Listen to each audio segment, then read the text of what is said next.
Hello Pisces friends, I'm Annie Botticelli and welcome to my discussion on Pisces February 2021 Astrology Must Knows.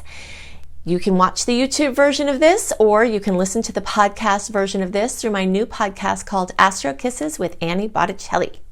Okay, so what does February have in store for Pisces and in general? This is definitely going to be a blockbuster of a month, and I did actually do a separate video on this epic aspect of Saturn versus Uranus because it is such a big aspect, and I wanted to go into details, but I didn't want to detract from the Pisces February report. So definitely put it on your list to listen to that separate video or listen to that separate podcast. It will give you a lot of information on this very important transit that's definitely going to make you stand up and take notice that it is going on. We'll have 3 passes of it this year, so it will be a theme throughout the whole year, and it will be intense. But I'm not going to talk about that here.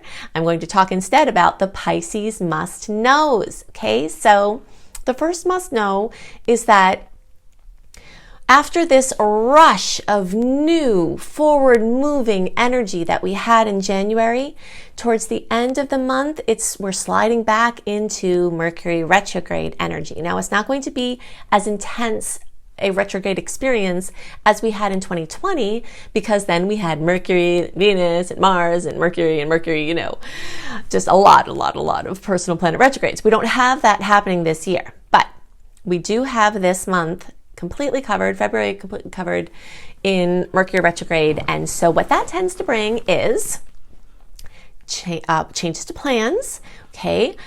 Sudden open plans where things like sort of come out of the blue, where it's like, hey, you want to go do this? Or here's an opportunity to do this. I always recommend for people to schedule months like February light, because first of all, plans are so likely to change. Someone is likely to change plans on you. So keep them flexible and just kind of know that anything you plan to do, there's a very good chance it's going to change form or not happen at all.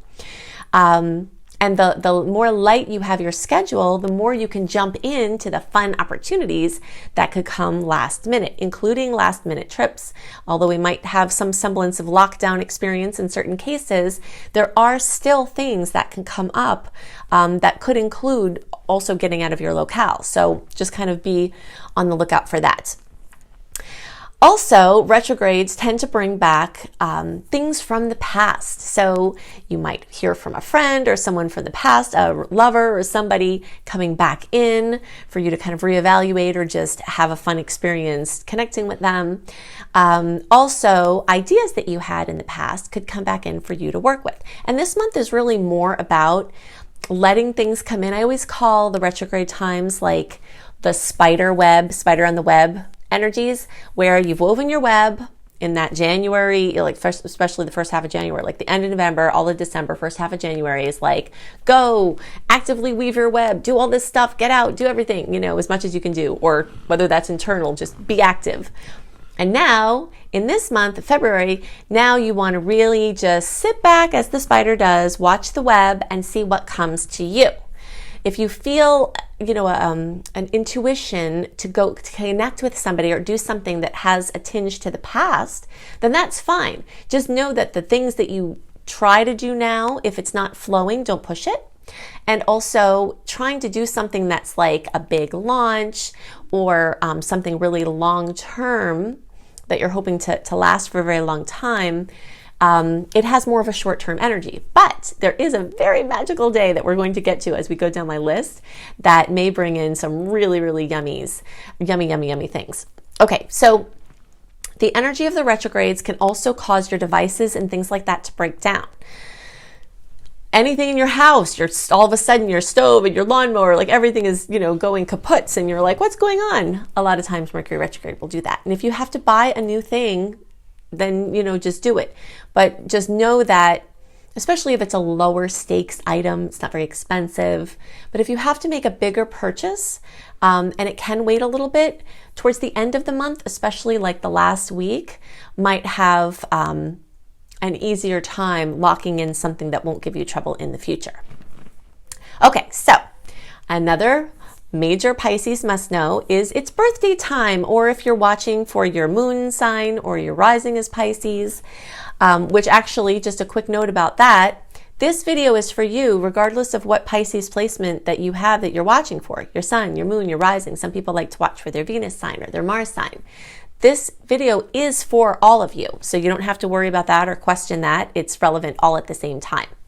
Okay, so whether it's the sun crossing over your natal sun, which is your birthday, your solar return, or whether it's the sun crossing over your other Pisces point, whatever Pisces placements you have will get enlivened by the sun at this time. And it's very auspicious and it's very wonderful. And the sun just sort of warms everything up, revitalizes it, gives information, and sometimes it shows you some more work that has to be done by shining a spotlight on a situation, but it definitely brings attention to that area of life.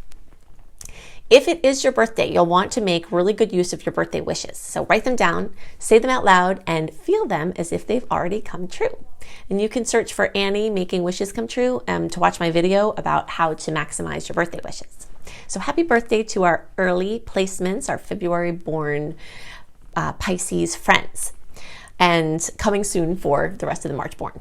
Okay, so inherent in the birthday discussion, I have to mention that what happens in the weeks before your birthday, because this is going to be true for all Pisces placements, even you early degree placements, sometime in February, every Pisces placement is going to have the sun flooding the 12th house before it gets to that rebirth point, okay? And when the sun lights up the 12th house is like an attic of your experience. So it's like dark, sometimes it's a little yucky. It's like our unconscious part of our being. So you can find like old mementos from your grandparents in your attic, or you can find something that died up there and stayed up there and was really gross and you have to get rid of it. And whatever that means figuratively or symbolically or literally, this is a time, the time before the sun crosses over your Pisces placement, to clean house and to put the spotlight on the things that need the attention, partly because you want to see what's not working, you want to see what you don't want so that you can more readily use this new energy that the sun will bring as it crosses over your placements. So sometimes things have to get a little messier before they look better. So this, kind of, you can liken this to if you want to clean out a cabinet, you have to take everything out of the cabinet, right? And then just stuff everywhere. So you make like a bigger mess in order to get the cabinet clean and organized and release the stuff that you don't need. So that's what this month is very much about, in some way for all of you, where you're starting that process. Now, for those of you later in the sign, this won't really start to get kicking until the end of February for you, and then like the first weeks of March that precede your birthday or the crossover of the sun to whatever your placement is. So if you have a Pisces placement, like 20 to 29 degrees, or your birthday is the last 10 days of the sign, like like March 11th through the rest of the sign, then it might take a little bit for these energies to really start to like this attic cleaning experience, but it is coming for you and you'll notice it definitely by the end of the month. Okay, so another must know for Pisces is that we've got yay yummy Mars movement. Okay, so Mars is the planet of action and momentum, and Mars was retrograde in some form or fashion, whether it was the shadow transit of it or the actual retrograde. But we had an experience of Mars retrograde for the second half of 2020, and it didn't really get completely back online until the beginning of January. But now that it's moving, as of January, it started moving through Taurus, which is in a much better placement for Pisces, because the angle that Taurus makes to Pisces is a 60-degree angle, which is everybody that knows what I'm about to say, the ingredients on a counter aspect. 60-degree aspect is called a sextile, and it is something that brings opportunities. I always call this like an ingredient aspect, where it gives you ingredients to make something, but you have to actually make it, which is different than a trine. When we have a trine is like, here is just this pie, but then the sextile is like, here's the stuff to make the pie, right? Or at least someone gives you a pie and you have to heat it up. Like there's some work involved in this particular angle. So that means, though, that Mars, which rules this action, which rules this forward movement, which rules this assertiveness, is not only moving direct and in harmony, it's bringing you to a place where you can find your voice with some things. Now, there is a caution here about finding your voice this particular month, because Mars does have some bumps with personal planets this month, and this is for everybody, but I mean every sign. So if you're needing to find your voice about something, I would get a plan together for it. If you have an opportunity and you're feeling the intuition, you have to follow it and just do it. But March and April are going to be much better months in general, astrologically, for everyone compared to February, because we've got this epic clash between Saturn and Uranus, and we've got this retrograde energy. But things are going to come up. Miscommunications might happen. So if you're not completely sure that you're going to be able to communicate in a way where somebody understands, you might want to write a letter to them first, then rip up the first letter and then give them the second letter, something like that. The goal is to get your emotional charge off the information that you want to share with somebody else, because the first version of what you might have to say, especially now for Pisces, because some of the things you might have to talk about or communicate might be things that you've been holding in for a really long time. And sometimes when those things come out for the first time, it's kind of really messy, or it doesn't sound exactly in the highest way that you'd like to have said it. So if you see an opportunity, like something's brewing, like you have to say something to someone about something, try to do the inner work around it before you actually present it, okay? Because we want to make sure that you're heard. And if you're very emotional about it when you go to present it, it might get missed in the slew of the emotion, okay? So, but in any case, Mars is going to be helpful here because of this beautiful angle. So if you are February born Pisces, or you've got your placements between 0 and 9-ish degrees, it's actually really 0 through 11 degrees, then you will have had this kiss from Mars in January. Okay, so everybody from 12 degrees on through the rest of the sign. So this is basically going to be, okay, so the 10 degrees will be 9. So like March 2nd or so through the rest of the sign, you'll have your Mars kiss in February, okay? So everybody's getting it, it's just a matter of when. And I always put these out early so you'll know when you're getting yours. If you have to take action on something, do something important. Now, I don't mean like a launch or something like super permanent long-term, because again, like the retrograde energy is not always the best for that. But if you have to tweak something, if you have to edit something, you have to do a soft launch, if you have to do a beta, if you have to do, something where action has to be taken, but you still need more information, then this could be a really great time for that. Okay, so speaking of great times, mark your calendar for February 11th, because that is the Venus-Jupiter conjunction. Venus and Jupiter get together, and it is generally amazing. Now, it's true that Jupiter can cause trouble in the area where it gets together with someone. So there could be a flare of a romantic issue, or a money thing, or something in your self-esteem. There is a chance of that. But there's more of a chance that you'll win money. Someone will give you something. Like I remember one amazing Jupiter-Venus conjunction. My family and I were going to a baseball game for the first time in 30 years, I think it was, since I had been to the previous baseball game. I used to go all the time with my dad. And on that particular day, we were going, and a police officer actually gave us free tickets on our way. And we happened to just be there when Big Papi was having his last away game before he retired. And it was like especially festive, and it was really exciting. And now that my dad has passed away, that is, that time has even more of an amazing gravity to it. So that type of energy is what is in the days around February 11th. And it's also the new moon, and also the Chinese New Year. Okay, so even though we are kind of in this retrograde energy, it doesn't have to mute something yummy coming in for you. You might be especially lucky at this time. Okay, so the next thing that I want to talk about has to do with February 27th, which is the full moon at 8 degrees of Virgo.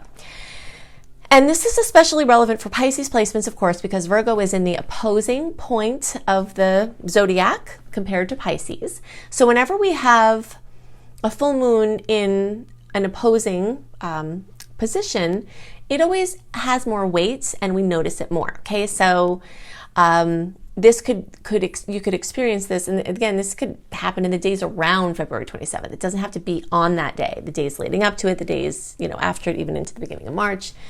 Drama, completion, fruition, something coming in the health arenas, with pets, with your diet, with your lifestyle, with your work. Everyone has a chance to feel this in good ways and in challenging ways.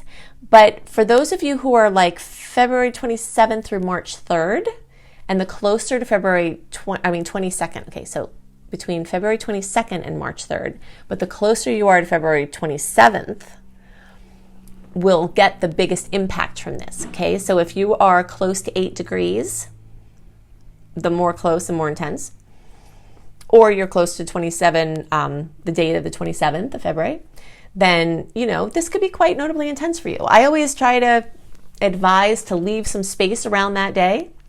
I mean, you still have to work, you still have to take care of your kids, you have to do what you got to do, but a lot of times this can be emotional, and if you don't overschedule yourself, you can sit and have the time to just deal with whatever may come up. And again, it doesn't have to be a bad thing, but it is likely to be a stress point, meaning like even if it's a good thing, it could be overstimulating, because that's what tends to come with this opposition angle. Okay, so 2 more things on my must-knows for Pisces for February 2021. One is that the transiting North Node. Okay, so transiting North Node, well, the North Node in the chart shows us our highest expression in this lifetime. And when it's in transit, it's whispering to you about keys to your personal highest expression. And there's a relationship between the nodes and the eclipse cycle. So, if you know my work well, you know that I like double down on really focusing on the eclipses as we're in eclipse season, which we're not in February. But an eclipse cycle, like we're in a Sagittarius-Gemini eclipse cycle that started in the middle-ish of 2020 and will go to like the beginning of 2022, really. It will echo there. So for that whole time, we kind of like get into the eclipse season, everything gets strong and stressful, and there are all these changes, then it kind of dies back down. And then it gets really intense again, and then it dies back down. I always liken it to like heating up a pot of water. Like the time it's getting heated up is as we're building to eclipse season, and the time it's getting cooled down. And then the time that it's cool is like kind of the time in between the eclipse points of the year, which happen every 6 months. But what is always happening, even when the eclipses aren't in their active form, is that the transiting North and South nodes are transiting in the signs that the eclipse cycle is in. So it's bringing these storylines just into the daily experience. So for Pisces, this might be calling out to you, especially if you're February born, to put down roots. And even if you're a March born, you might be feeling this. But there's a special extra focus on the really considering like your roots, your home, what your house and your family and that type of energy can bring. Now for all placements, all the March born, February born, 0 to 29 degrees, every placement, there's this energy of writing, okay? And this is actually global for everyone, but also there's an energy of the 3rd house, which rules Gemini, which is the sign that the North Node is in. So it might be time for you to write for the first time, like something important. Not that you're learning to write per se, but that you're like getting your voice out there through words, through speaking or writing. And, or it could be that you had a different medium for your art, and now it's going into the written word or some other way of expressing yourself. But there is something with this North Node kind of calling to you to put something down, whether it's putting down the roots because of the house, or whether it's putting down the words like writing a book or writing a blog or writing something, like getting something down in some kind of tangible form. There is a storyline there for Pisces that is especially strong at this time. Okay, so the last thing that I want to talk about that's a must know is that the climate of February changes towards the end when the sun gets into your sign. Okay, so before then, there's a lot of energy in Aquarius, and that energy doesn't flow as well for Pisces as some of the other placements. Of course, at least you have Mars there helping out. But as you get towards the end of the end of February, not only do the planets start to kind of go more towards your way as a Pisces, they tend to get better in general for everyone. And March and April are actually two of my favorite months, if not my favorite months for the whole year, because there are so many sweet aspects in March and April, and it's just wide open. We're not, really in the eclipse season where we don't have any of the big standoff energies with Saturn and Uranus that's present in February. So just kind of know that if things get a little dicey or a little bit heavy, or if things look like they're going in a certain direction and it's a direction you don't like, that by the end of the month and into March and April, there's a good chance that things that seem to be going a certain way in February might not be going that way, or might reverse, or might have different solutions or change course. And so just wanted to give you that little hope there in case, this month is getting you bogged down a little bit. Hopefully it will lighten more towards the end of the month, and just know that you've got March and April with a lot more openness, and March in general has a lot more energy in water signs, which flow much better for your placement than some of the other energies that are happening in this month. So if you would like to have even more information about what this month could look like for you and how you can best use the energies, then definitely tap into all of the free resources I have for you. You can go to anniehelpsyou.com. Definitely sign up for my free email newsletter. Now more than ever, there are perks that come along with that, because besides getting my monthly write-up that shows the sweet and salty dates and what you can expect, what the aspects are, what you can expect from them, and what the month looks like, all in a written version delivered into your inbox 1 month early, plus my 28-day virtual coaching program called Shine for Free, I'm working on having software that will allow you to run birth charts for free. Now, I can't make any guarantees that this will be in place by the time you are listening to this, because it is something I'm working on, but it is things like this that are perks that come along with being on my free email newsletter list. So you'll definitely want to do that at anniehelpsyou.com. If you want simple written horoscopes by me that will give you good details but aren't as technical as some of my other resources, then you can go to my beautiful website, cozybysweetstarlight.com. All of the links that I'm giving you are also in the notes underneath the video. Or if you're listening to the podcast version of this, they're in the notes underneath the podcast. Also, if you would like to have to listen rather than view, if you're driving or if you're not wanting to deal with the mid-roll ads that YouTube is pushing against even the creator's will, then you can check out my new podcast, Astro Kisses with Annie Botticelli. The link for that is in the notes underneath the video as well. You can see my free courses at lumelife.com, L-U-M-E life.com. That's my school, Luminous Life Multiversity. So besides having free courses, I also have some paid courses. And if you think I go into lots of details with all of the free things I give you, you should see what the paid offerings look like. Especially my course called Becoming a Professional Astrologer Mastery Course, which will equip you to do whatever you'd like to do with astrology, whether it's just help your friends and family and not do it professionally, help your own self-development, or become a practicing astrologer. And I also give information on how to make your astrology practice work financially, because I have been a business coach for a long time too, so that gets worked into the course. Okay, so definitely get my book Planetology if you're a fan of my work and you'd like to go deeper and you'd like to align with the natural rhythms of the universe. That's what this book is about. You can find Planetology anywhere and everywhere. I hope you have a wonderful month, and I'll see you next month. Bye.